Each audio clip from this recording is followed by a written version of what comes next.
ಸಾಮಾನ್ಯವಾಗಿ ಜನರು ಎರಡು ರೀತಿಯಲ್ಲಿ ಕಲಶ ಸ್ಥಾಪನೆಯನ್ನು ಮಾಡುತ್ತಾರೆ. ಒಂದು ಲಕ್ಷ್ಮೀ ಕಲಶ. ಇದು ಮನೆಯ ದೇವರ ಕೋಣೆಯಲ್ಲಿ ಶುಕ್ರವಾರದ ದಿನದಂದು ಲಕ್ಷ್ಮೀ ದೇವಿಯನ್ನು ಇಡುವಂಥದ್ದು. ಎರಡನೆಯದು ಮನೆ ದೇವರ ಕಲಶ. ಇದನ್ನು ಮನೆಯ ದೇವರ ಹೆಸರಿನಲ್ಲಿ ಯಾವ ದಿನ ನಿಮ್ಮ ಮನೆ ದೇವರಿಗೆ ಸಮರ್ಪಿತವಾಗಿರುತ್ತದೆಯೋ ಆ ದಿನ ಸ್ಥಾಪನೆ ಮಾಡುವಂಥದ್ದು.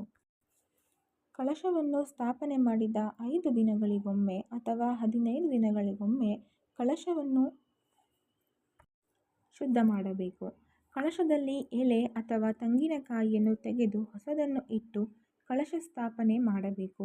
ಇದಲ್ಲದೆ ಪ್ರತಿನಿತ್ಯವೂ ಕಲಶವನ್ನು ಅಲುಗಾಡಿಸದೆ ಕೇವಲ ತೆಂಗಿನಕಾಯಿ ಮತ್ತು ಎಲೆಯನ್ನು ಮಾತ್ರ ಬದಲಾಯಿಸಬಹುದು. ನೀವು ಹುಣ್ಣಿಮೆ ದಿನದ ಪೂಜೆಯನ್ನು ವಿಶೇಷ ರೀತಿಯಲ್ಲಿ ಮಾಡುತ್ತಿದ್ದರೆ ಪ್ರತಿ ಹುಣ್ಣಿಮೆಯ ದಿನದಂದು ಕಲಶವನ್ನು ತೆಗೆದು ಸ್ವಚ್ಛಗೊಳಿಸಿ ಹೊಸ ಕಾಯಿ ಇಟ್ಟು ಪೂಜೆಯನ್ನು ಮಾಡಬೇಕು. ಅಮಾವಾಸ್ಯೆ ದಿನ ಪೂಜೆ ಮಾಡುತ್ತಿದ್ದರೆ ಪ್ರತಿ ಅಮಾವಾಸ್ಯೆಗೂ ಬದಲಾಯಿಸಬೇಕು. ಒಂದು ವೇಳೆ 6 ತಿಂಗಳ ಕಾಲ ಕಲಶದಲ್ಲಿನ ತೆಂಗಿನಕಾಯಿ ಚೆನ್ನಾಗಿಯೇ ಇದ್ದರೆ ಅದನ್ನು ಮತ್ತೆ ಕಲಶದಲ್ಲಿಯೇ ಇಟ್ಟು ಪೂಜೆ ಮಾಡಬಹುದು. ಕಲಶಕ್ಕೆ ತೆಂಗಿನಕಾಯಿಯನ್ನು ಆರಿಸುವಾಗ ನಾವು ತುಂಬ ಎಳೆಯ ತೆಂಗಿನಕಾಯಿಯನ್ನು ಅಥವಾ ತುಂಬ ಬಲಿತ ತೆಂಗಿನಕಾಯಿಯನ್ನು ಆಯ್ದುಕೊಳ್ಳಬಾರದು. ತುಂಬ ಬಲಿತ ತೆಂಗಿನಕಾಯಿಯ ನೀರು ಬಹುಬೇಗನೆ ಇಂಗಿ ಹೋಗಿರುತ್ತದೆ.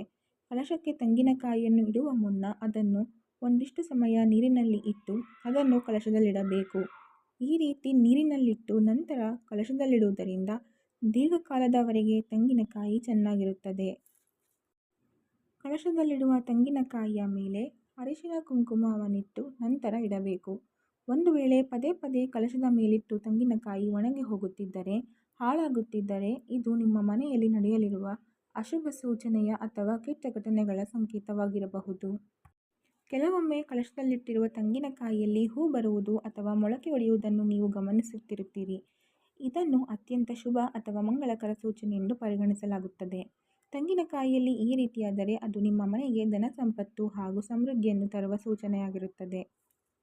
ಹೀಗೆ ಮೊಳಕೆ ಬಂದಿರುವ ತೆಂಗಿನಕಾಯಿಯನ್ನು ಹಾಗೆ ನೆಲದಲ್ಲಿ ನೆಡಿ.